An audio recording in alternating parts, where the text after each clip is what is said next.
I promise to you, bro, it seemed like Beyonce and Beyonce concerts bring out the worst in people and the worst people.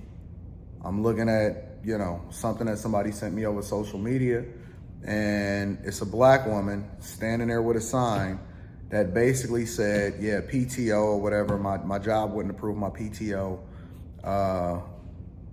but you're not gonna take my soul or something like that. But basically they quit their job in order to make sure that they attended the Beyonce concert. And then here's the caveats. So A, you see a bunch of people cheering it on, and they felt even compelled to make a sign in the first place, right? That was meaningful to them.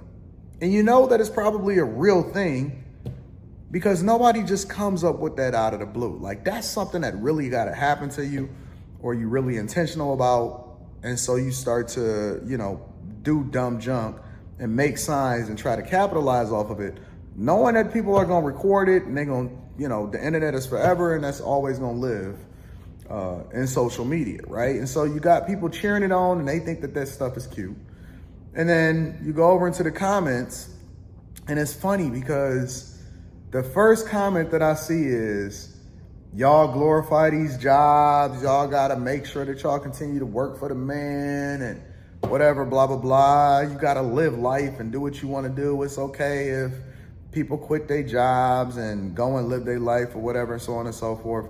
Don't y'all realize that it's a homelessness problem out here? What, are y'all living under a rock? Are y'all in hippie land? Inflation is at a record high. Taxes is out of control. People can't find places to live. Yo, this economy, we talking about automation, artificial intelligence, people are losing their jobs left and right? They downsizing, logistics, the trucking industry is fucked up. People trying to figure out how they're gonna pay their bills and all of this. And y'all think that it's just cool to just go off and live your life? Man, that gotta be a woman thing, right? That gotta be a feminine thing, because women understand, and in a lot of instances, a safety net's up under them. But even y'all are finding yourselves in a situation where y'all suffering also. Every time I read a report and it says that Generation X, on average, has less than $10,000 saved for retirement. Every time I look at these legislative hearings and they're trying to raise the debt ceiling, and the United States is under a situation where they're getting their credit rating. The United States of America is getting their credit rating downgraded. Whenever I see the value of money continue to go down, right? When I realize that they're fighting over funding Social Security that we pay into every day because it's literally a Ponzi scheme, and that we're robbing from us in order to pay for them. And then people today is starting to depend on the idea that they are going to need the next generation to pour into it in order for them to be able to get Social Security that they already paid into. When I see that a lot of these women grow up to be older, and then they have a kid that then becomes a son husband because they become interdependent on that kid in order to take care of them. Meanwhile, that kid can't even live their life.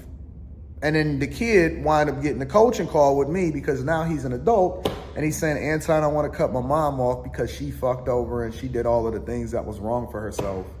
And now I'm the person that got to pay for the sins of my mother.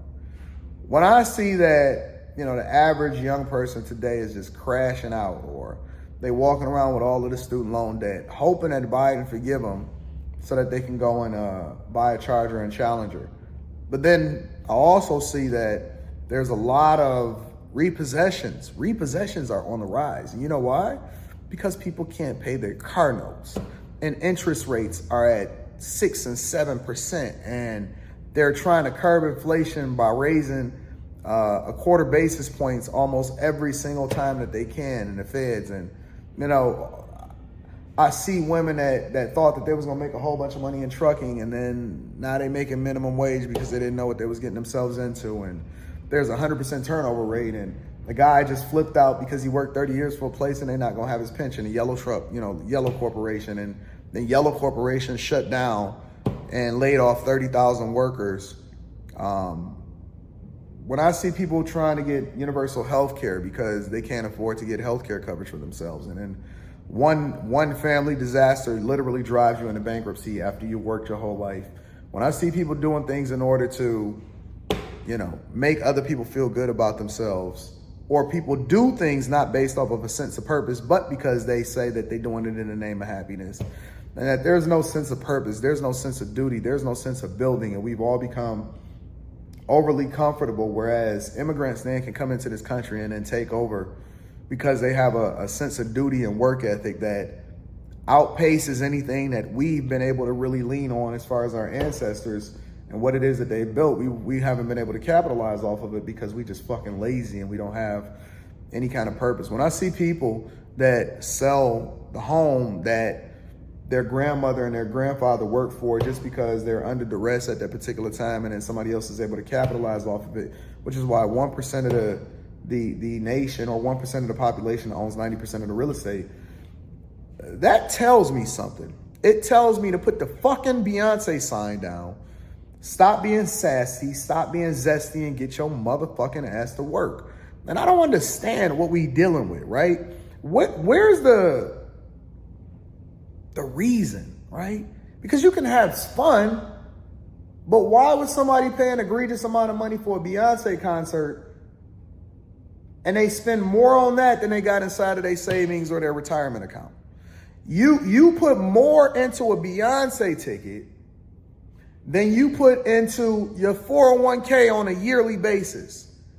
And you know what the real travesty of it is? Beyonce don't care nothing about you. Beyonce is spending her money, which she should because she earned it and she getting her own bag. And so shout out to Beyonce for being able to sell you a product that you're willing to mortgage your entire future for.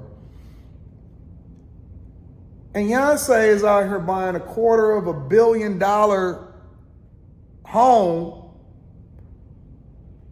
Come in, pick up your money, dance, sing, do your prance, and then she go off into the sunset, and she's set for the rest of her life. Meanwhile, that 1, 2, 3, 4, 5, 6, 7, 8, 9, 10K that you spent that night, if you'd invested it properly, over a period of time, it literally can compound into $1 million. Think about that for a minute. The next time that you make a decision based off of how you feel instead of based off of what makes the most sense, think about that for a minute. And then you're going to have a kid and they're going to be in a worse situation than you because you're basically passing on a mindset that facilitates generational curses instead of add value into what it is that we're doing here in society. All because you put up a sign at a Beyonce concert.